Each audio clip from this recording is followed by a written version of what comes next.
আসসালামু আলাইকুম প্রিয় শিক্ষার্থীরা, কেমন আছো তোমরা সবাই? আজকে তোমাদের জন্য এইচএসসি আইসিটি বইয়ের চ্যাপ্টার 4 নিয়ে এসেছি। এই চ্যাপ্টারটি হচ্ছে ওয়েব ডিজাইন সম্পর্কিত একটি চ্যাপ্টার। আমরা সবাই তো অনেক অনেক ওয়েবসাইট ইউজ করেছি। আমরা সবাই ভালো করেই জানি আসলে একটা ওয়েবসাইটে কি কি থাকে, ওয়েবসাইটগুলো দেখতে কিরকম। এই চ্যাপ্টারে আমরা শিখব কিভাবে একটা ওয়েবসাইটকে আসলে স্ক্র্যাপ থেকে তৈরি করা যায়, অর্থাৎ ধীরে ধীরে কিভাবে একটা ওয়েবসাইট তৈরি করা যায়। ওয়েবসাইট তৈরি করার জন্য যে জিনিসগুলো লাগে, অর্থাৎ যেই কোডিংগুলো করতে হয়, সেগুলোকে বলা হয় স্ক্রিপ্টিং ল্যাঙ্গুয়েজ। আর তাদের মধ্যে অন্যতম একটা হচ্ছে এইচটিএমএল। অর্থাৎ মনে করা যায় একটা বিল্ডিং বানাতে রড, সিমেন্ট এই সব কিছু লাগে, ইট লাগে, পাথর লাগে, তারপর টাইলস লাগে, গ্লাস লাগে। তো এই পিলারগুলা বা বেসগুলা তৈরি করাটা হচ্ছে এইচটিএমএল এর কাজ। আর তারপর ওইটারে ডেকোরেশন করার জন্য আরো অনেক জিনিস আছে। তো আমরা শুধুমাত্র দেখব যে কিভাবে একটা ছোটখাটো ওয়েবসাইট তৈরি করা যায়, বা আমরা ধীরে ধীরে শিখব এইচটিএমএল কিভাবে কাজ করে। তো আমরা আজকে প্রথম ক্লাসে এইচটিএমএল সম্পর্কে একটু জানি। এইচটিএমএলটা হচ্ছে হাইপারটেক্সট মার্কআপ ল্যাঙ্গুয়েজ। এটা মূলত অনেকগুলা ট্যাগ দ্বারা লেখা হয়। ট্যাগগুলা কি? একটা এইচটিএমএল এ অনেক ধরনের এলিমেন্ট দেখানো লাগে। আমরা যখন একটা ওয়েবসাইটে ঢুকি, হয়তো সেখানে ছবি দেখাই, হয়তো ভিডিও চলে, হয়তো বা কোনো লেখা থাকে। কোনো লেখা হয়তো গাঢ় থাকে, কোনোটা কালারফুল থাকে। এই সবগুলো আসলে ভিন্ন ভিন্নভাবে একটা ব্রাউজারে দেখানোর জন্য এক এক ধরনের ট্যাগ ব্যবহার করা হয়। এই ট্যাগ কিওয়ার্ডগুলা আমরা আমরা আমাদের বইয়ে দেখবো অনেকগুলা ট্যাগ দেয়া আছে। এই ট্যাগগুলা ব্যবহার করে আমরা অনেকগুলা লাইন লিখতে পারবো, অনেক ধরনের কোডিং করতে পারবো। আমরা আজকে বেসিক কিছু কিছু ট্যাগ শিখব। এই ট্যাগগুলোর ভেতরে আমরা আসলে এলিমেন্টগুলা দিই, অর্থাৎ কি আমরা আসলে একটা বডির ভেতরে প্রদর্শন করতে চাই। আচ্ছা, বডি বলতে এখানে আসলে এইচটিএমএলটা যখন আমরা কোডিং করি বা স্ক্রিপ্টিং ল্যাঙ্গুয়েজটা যখন আমরা লিখি, তখন এর কয়েকটা পার্ট আছে। প্রথমে আমার এটা ডক টাইপ, এটা একটা এইচটিএমএল টাইপের ডকুমেন্ট, এটা লিখে দিতে হয়। এবং তারপরে আমরা যদি দেখি, এই যে এইচটিএমএল অ্যাঙ্গেল ব্র্যাকেটের ভেতরে শুরু, এবং ঠিক এইটা অ্যাঙ্গেল ব্র্যাকেট একটা ফরওয়ার্ড স্ল্যাশ দিয়ে শেষ করতে হয়। অর্থাৎ এই ট্যাগগুলা প্রত্যেকটার একটা শুরু আছে এবং একটা শেষ আছে। এইটার ভেতরে যাবতীয় জিনিস এই ট্যাগের অন্তর্ভুক্ত। যেমন এই এইচটিএমএল ট্যাগটা যদি আমরা শুরু না করি, তাহলে এই পুরা একটা ইউআরএল দ্বারা বা একটা ওয়েবসাইটের পেজটা যে এইচটিএমএল দ্বারা লিখেছি, এটা আসলে ওয়েব ব্রাউজার বুঝবে না। তাই এটার লেআউট হচ্ছে শুরুতে আমার এইচটিএমএল থাকতে হবে এবং এই পেজটার শেষে আমার এইচটিএমএল লিখে দিতে হবে, যেটা বোঝায় আসলে এই আমরা এখানে যা কোড করতেছি সব হচ্ছে এইচটিএমএল এর কোড। এর ভেতরে একটা হেড অংশ থাকে। হেড অংশের ভেতরে আমরা আসলে মূলত অনেক জিনিস দেই। তার মধ্যে একটা জিনিস আমরা হচ্ছে টাইটেল দেই। আমরা যখন একটা ওয়েব পেজে দেখবো, একদম উপরের দিকে এই যে এখানে নিউ ট্যাব লেখা, অনেক সময় এখানে ফেসবুক লেখা থাকে, গুগল লেখা থাকে। যে ওয়েবসাইটে আমরা ঢুকি, ওয়েবসাইটের একটা টাইটেল দেওয়া থাকে। এই টাইটেলটা মূলত এই হেডের ভিতরে লিখতে হয়। তারপর যেই বাকি পুরা অংশটা যেটা থাকে, যেটা আমরা ব্রাউজারে দেখি, সেই পুরো অংশটা হচ্ছে বডির কাজ। তাহলে আমরা এখানে তিনটা অংশ দেখতেছি। একটা হচ্ছে পুরাটা হচ্ছে একটা এইচটিএমএল এর অংশ, তার ভিতরে দুইটা অংশ আছে। একটা হচ্ছে হেড, তো হেডের একটা এরিয়া, হেড শুরু করতে হবে এবং হেড শেষ করতে হবে। এর ভিতরে আমরা টাইটেল দিতে পারি, যেটা হচ্ছে ওই উপরে নিউ ট্যাবে থাকবে এখানে লেখা। আর বাকি পুরা পেজে যেটা থাকবে সেটা হচ্ছে বডির কাজ। এখন আমরা আরো অনেক ট্যাগ ব্যবহার করে এই বডিটাকে সাজাইতে পারি। এখানে অনেক লেখা দিতে পারি, অনেক ছবি অ্যাড করতে পারি। তো আজকে আমরা কয়েকটা ট্যাগ সম্পর্কে একটু আলোচনা করব। তো এটার জন্য আমরা একটা টেক্সট এডিটরে কোড করার জন্য, আচ্ছা এই যে এটা হচ্ছে আমাদের একটা টেক্সট এডিটর, এটার মধ্যে আমরা এইচটিএমএল এর কোডগুলো লিখব। আর এখানে হচ্ছে আমাদের ব্রাউজার, যেখানে আমরা আসলে দেখতে পারবো যে কি তৈরি হচ্ছে। আমরা প্রথমেই বলেছি যে এইচটিএমএলটা একটা এইচটিএমএল ট্যাগের ভিতরে লিখতে হবে এবং শুরুতে এইচটিএমএল দিতে হবে, শেষেও এইচটিএমএল দিতে হবে। তাহলে এটা বোঝা গেল যে এর ভেতরে আমরা যা লিখবো সব হচ্ছে এইচটিএমএল এর কোড। এবং প্রথমে আমরা বলেছিলাম যে এর উপরে আমার একটা ডকুমেন্ট টাইপ দিতে হবে। অর্থাৎ ডকুমেন্ট টাইপটা হচ্ছে, এই লেখাগুলো আমার কিচ্ছু বুঝতে হবে না, এগুলো অটোমেটিক চলে আসছে, আমি এগুলো দেখাচ্ছি। এই ডকুমেন্ট টাইপটা হচ্ছে, আমরা এখানে দেখাই, এটা ডকুমেন্ট হচ্ছে এইচটিএমএল টাইপ। এটা একটা লেটেস্ট এইচটিএমএল এর একটা আমরা টেক্সট এডিটরে কোড করছি। এই এইচটিএমএল এর ভেতরে আমরা এইখানে দুইটা অংশ বলেছিলাম, একটা হচ্ছে হেড, তো হেডের একটা শুরু আছে এবং শেষ করতে হলে সামনে আমার এই অ্যাঙ্গেল ব্র্যাকেটটা দিতে হয়। এবং তারপর আমার যে এই পুরা পেজটা আছে, এই পেজটাকে আমার দিতে হয় বডির ভেতরে। এই বডির ভেতরে আমরা যা লিখবো সব আসবে এই পেজে। এখন আমাদের এখানে কোনো কিছু আমরা অ্যাড করিনি, এই জন্য এটা পুরাটাই খালি হয়ে আছে। এখন আমরা দেখব ধীরে ধীরে কিভাবে চেঞ্জ হয়। তা আমরা যদি বডির ভেতরে একটা কিছু লিখতে চাই, একটা ট্যাগ আছে যেটাকে আসলে পি দ্বারা লেখা হয়, সেটা হচ্ছে প্যারাগ্রাফ। এই পি ট্যাগের ভেতরে আমরা যা লিখবো তা এখানে সুন্দর করে প্যারাগ্রাফের মতো লেখা উঠবে। আমরা লিখতে পারি আমার বাংলাদেশ। তো এখানে আমরা দেখব যে এই আমার বাংলাদেশ লেখাটা ওয়েবসাইটে চলে আসছে, আমার বাংলাদেশ। তো এইরকম ট্যাগের ভিতরে আমরা আরো জিনিস লিখতে পারি। আমরা চাইলে এখানে কিছু হেডলাইন লিখতে পারি, অর্থাৎ আমরা এখানে চাইলে H1 দিয়ে একটা শিরোনাম লিখতে পারি, খবরে যেরকম শিরোনাম থাকে ওরকম, this is the biggest headline. তো H1 এর ভিতরে আমরা দিলে এটা অনেক বড় হয়, লেখাটা আসে খুবই বড়। এরকম 6টা হেডলাইন আছে, আমরা শিরোনাম হিসেবে দিতে পারি, এগুলো বোল্ড হয়ে আসবে এবং অনেক বড় হবে। This is the second largest, এরকম আমরা লিখতে পারি, অর্থাৎ এটা আমরা দেখতেছি আর কি। তারপরে এরকম করে সবচেয়ে ছোটটা হচ্ছে A6, A6 এর ভেতরে আমরা যদি লিখি এইটা সবচেয়ে ছোট, এটা সবচেয়ে ছোট, তো দেখবো যে এটা সবচেয়ে ছোট একটা লেখা চলে আসছে। এই যে সবগুলোর মধ্যে হেডলাইনের 6 যেটা, এটা সবচেয়ে ছোট।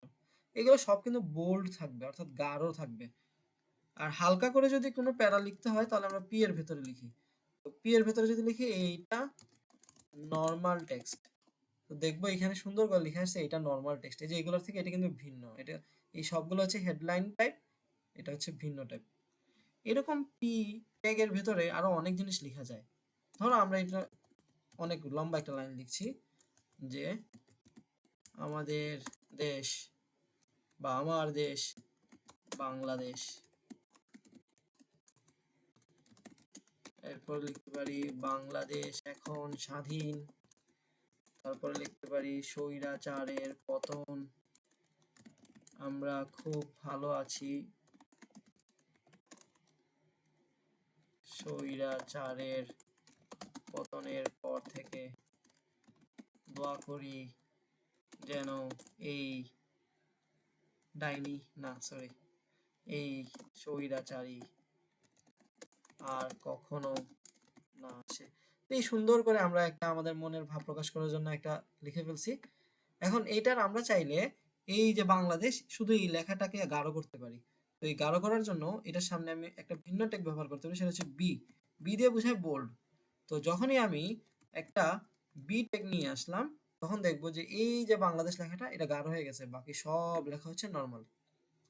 আরেকটা জিনিস মনে রাখতে হবে যে এইখানে এই যে আমি একটার পরে একটা লাইন আসছে, এখানে কিন্তু এরকম আসে না, এখানে কিন্তু পুরো পেজ হয়ে শেষ হয়ে তারপরে নিচে লাইনে আসছে।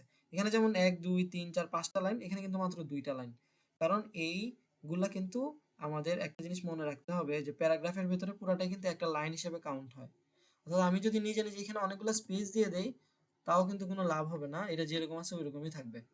অর্থাৎ এখানে আমার নতুন নিউ লাইন তৈরি করার জন্য আমার অন্য আরেকটা ট্যাগ ব্যবহার করতে হয়। আমি যদি চাই এই ফুল স্টপ থেকে নতুন লাইনে আসবে, তখন আমার একটা জাস্ট যেটার এন্ড ব্র্যাকেট ছাড়া এগুলারে বলা হয় এমটি ট্যাগ, একটা ব্রেক নিতে পারি। ব্রেক দেওয়া হলে এই যে স্বাধীনের পরে লেখাটা নিচে চলে আসছে, এগুলা ট্যাগের কিন্তু কোনো এন্ডিং করতে হয় না, এগুলোকে বলা হয় এমটি ট্যাগ। এরকম চাইলে আমি আরেকবার এইটাকেও নিচে, এখানের পরেরটা আমি নিচে আনতে চাইলে এখানে যদি আমি একটা ব্রেক দিয়ে দিই তাহলে পরের লাইনটাও নিচে চলে আসবে। এরকম প্রত্যেকটা ফুল স্টপের পরে যদি আমি একটা ব্রেক দিয়ে দিই দেখা যাবে প্রত্যেকটা লাইন নিচে নিচে চলে আসছে। আচ্ছা, এখন চাইলে আমি চাই এই স্বৈরাচারটাকে একটু মার্ক করতে, মানে কালারফুল হয়ে যাবে এটা। তো আমি চাইলে এই স্বৈরাচারের পরে এখানে লিখে দিতে পারি মার্ক, এখানে আমি লিখে দিতে পারি মার্ক, এবং এই স্বৈরাচারের শেষেও আমি দিতে হবে মার্ক। তো এই যে আমি এখানে স্বৈরাচারের শুরুতে মার্ক দিয়েছি এবং স্বৈরাচারের চারের শেষে মার্ক দিয়েছি, এতে শুধু স্বৈরাচারটা দেখো একটা হাইলাইটার কালার দিয়ে হাইলাইট করা হয়ে গেছে। আমি চাইলে আবার এইখানে এটা করতে পারি যে এইখানে লেখা স্বৈরাচারী, এটার মাঝখানে একটা কাটা দাগ আসবে, তাহলে আমি দিতে পারি দুইটা জিনিস হচ্ছে, আমি এস দিয়ে দিতে পারি, এটাতে বোঝায় স্ট্রাইক, বা আমি এখানে শেষ করতে পারি, নাহলে কিন্তু পুরাটা কাটা হয়ে যাবে। শেষ একটা আমার জায়গা দিতে হবে যে এখান থেকে শুরু এখান থেকে শেষ। অথবা চাইলে আমি এখানে এস না দিয়ে, যেমন এই যে কখনো, এটাকেও আমি ডিলিট করতে পারি আরেকটা ট্যাগ দ্বারা, সেটা হচ্ছে ডিলিট। তো আমি চাইলে এখানে সুন্দর করে ডিলিট দিতে পারি ডিএল, এবং কখনোর শেষে আবার আমি একটা ডিএল দিতে পারি। তাহলে দেখা যাবে এই যে কখনোটাও কাটা হয়ে গেছে, এস দিয়েও কাটা হয়ে যায়, ডিলিট দিয়েও কাটা হয়ে যায়। আচ্ছা, এগুলো খুব মজা তাই না?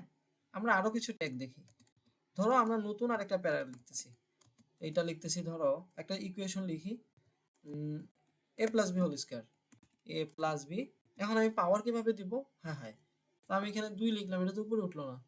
আমার এখানে 2 দেওয়ার কোনো সিস্টেম নাই, আমি এইভাবে 2 দেই, তো এখানে এইভাবে 2 থাকবে, পাওয়ার তো হয় না। আচ্ছা, এটা ইকুয়াল টু হয় square plus 2ab plus B square. কিন্তু এটা কি দেখতে সুন্দর হয়েছে? অর্থাৎ এই স্কোয়ারগুলো তো উপরে উঠে নাই। অর্থাৎ এখন এই স্কোয়ারগুলোকে পাওয়ারে তোলার জন্য আমার আরেকটা ট্যাগ আছে, সেটাকে বলা হয় সুপারস্ক্রিপ্ট। এই 2, এটার সামনে যদি আমি এসইউপি লিখি এবং 2 এর শেষে যদি আমি এসইউপি শেষ করে দেই, তখন শুধু 2টাকে সে উপরে তুলে ফেলবে। দারুণ না? এই যে আবার এখানে স্কোয়ারের জন্য এই 2 এর আগে আমি এসইউপি দেই এবং 2 এর শেষে যদি আমি এসইউপি দেই, তাহলে দেখা যাবে যে এই 2টা উপরে উঠে গেছে। একই রকম ভাবে আমি এখানে বি এর পরে স্কোয়ারের আগে একটা এসইউপি দেই এবং স্কোয়ারের পরে আমি এন্ডিং করে দেই, তাহলে যাবে এটাও উপরে উঠে গেছে। এইভাবে কিন্তু আমি একটা পাওয়ারে তোলার জন্য সুপারস্ক্রিপ্ট ব্যবহার করতে পারি। আচ্ছা, আবার আমি সাবস্ক্রিপ্ট ব্যবহার করতে পারি না? আরেকটা আমি ধরলাম, লিখলাম নতুন লাইন, সেখানে আমি লিখতেছি ধরো পানির সংকেত H2O, এটা হয়ে গেছে H20। 2 তো নিচে নামাইতে হবে তাই না? তো 2টাকে নিচে নামানোর জন্য কোনো জিনিস যদি নিচে লিখতে হয় তাহলে এটা লিখতে হয় সাবস্ক্রিপ্ট, তাহলে এটাকে দেবো আমি এসইউবি। আমি যদি এটাকে এসইউবি দেই এবং আমি এখানে যদি এন্ডিং করে দেই, তাহলে দেখা যাবে যে 2টা নিচে চলে আসছে। অর্থাৎ আমি খুব সুন্দরভাবে খুব সহজে সুপারস্ক্রিপ্ট সাবস্ক্রিপ্ট ব্যবহার করে পাওয়ার দিতে পারি, আবার ডিনোট লিখতে পারি, অর্থাৎ নিচে লিখতে পারি। আচ্ছা, এখন যদি আমি হেডের জিনিসটা দেখি, হেডের জিনিসটা হচ্ছে আমি এখানে একটা টাইটেল দিতে পারি। ওই যে আমার এখানে লেখা লোকাল হোস্ট, আমি এখানে চাইলে অন্য কিছু দিতে পারি। আমি যদি একটা টাইটেল দিয়ে দেই, সরি এখানে অটো কারেক্টের টাইম চলে আসছে। আমি যদি এখানে টাইটেল দেই একটা, এই টাইটেলের ভিতরে আমি যদি দেই যে আইসিটি, তাহলে দেখা যাবে ওই যে উপরে কি লেখা চলে আসছে, আইসিটি। অনেক ছোট হইতে পারে লেখাটা দেখতে, একটু জুম করলে বোঝা যেতে পারে এটা হচ্ছে আইসিটি লেখা। তো এইভাবে আমি হেডের ভিতরে টাইটেল দিতে পারি। আচ্ছা, তো এইভাবে আমাদের বইয়ে অনেকগুলা ট্যাগ আছে। এই ট্যাগগুলো যদি আমরা ধীরে ধীরে ট্রাই করি, তাহলে দেখা যাবে যে আমরা খুব সুন্দরভাবেই HTML এর যে বেসিক কিছু জিনিস আছে সেগুলো শিখে ফেলবো। তো আজকের ক্লাসে আমাদের এই বেসিক ট্যাগগুলো নিয়ে আলোচনা ছিল। আমরা নেক্সট কয়েকটা ক্লাসে কিভাবে HTML এর ভিতর টেবিল তৈরি করা হয়, কিভাবে লিস্ট তৈরি করা হয়, কিভাবে ফর্ম তৈরি করা লাগে, কিভাবে ইনপুট আউটপুট নেয়, সবগুলা দেখবো। তো আজকে আমাদের এই যে এক্সাম্পল গুলা করলাম, এইগুলোর সাথে তোমরা বই থেকে ট্যাগগুলা দেখে দেখে একটা সুন্দর করে নিজেরা নিজেদের মতো চাইলে যা ইচ্ছা তা লিখে ফেলতে পারো। তো আজকে এই পর্যন্তই, সবাই ভালো থাকো।